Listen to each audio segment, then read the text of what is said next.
Avec le 3S, dernière innovation en matière de remontée mécanique, la liaison entre Morzine et Avoria se fait rapidement et facilement.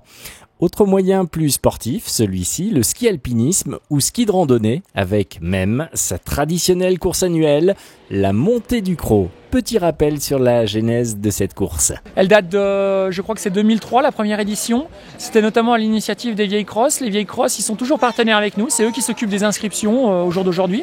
Donc les Vieilles Crosses, c'est les anciens hockeyeurs, la génération d'avant qui a joué en division 1 auparavant. Et c'est une bande d'amis, ils s'entraînent tous les dimanches toujours ensemble. Et donc ils avaient un peu lancé cette idée de faire, ils disaient la Marthe à Flot. La Marthe à Flot, c'est quoi ? En bas, il y a chez Marthe, la Quinquerne.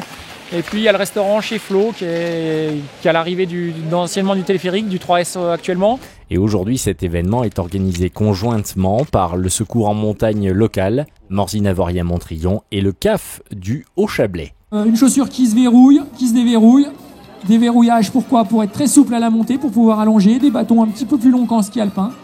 Des pots de phoque dessous. Les pots de phoque, c'est quoi ? C'est des millions de poils qu'il y a sous le ski qu'on colle, une peau autocollante. On enlève la peau. Ça nous permet de redescendre. Voilà pour le côté équipement. Traditionnellement, il faut compter près de 2 heures d'effort pour le commun des mortels qui souhaitent gravir les 650 mètres de dénivelé. Et bien sûr, les compétiteurs divisent ce temps par 4 pour les meilleurs. L'organisation d'une telle compétition demande une certaine organisation.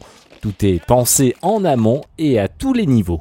En fait, je suis là, c'est surtout pour vérifier qu'ils ne se trompent pas d'endroit quand on est dans des bifurcations comme ça. Et puis, on met des jalonnettes, on vérifie juste que tout va bien et qu'il n'y en ait pas un qui fasse un malaise dans la montée.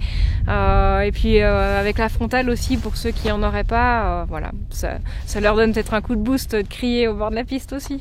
Et les encouragements se font entendre tout au long du tracé. Forcément, tout le monde n'a pas le même rythme.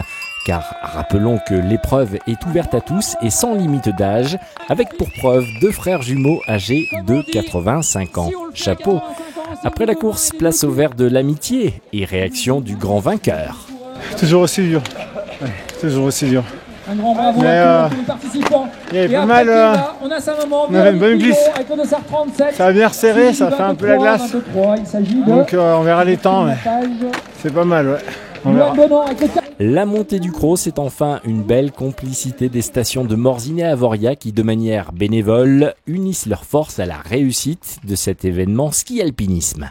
Donc on a une office du tourisme à Morzine, une à Avoria, des services techniques à Morzine et à Avoria, et tout le monde collabore pour créer un événement.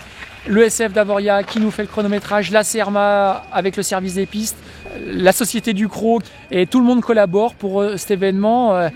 Cette montée du Cros, sachez-le, fait partie intégrante de plusieurs épreuves que rassemble le Mountain Ski Tour, qui propose la montée du Lingat de Châtel comme prochaine étape dans le calendrier annuel.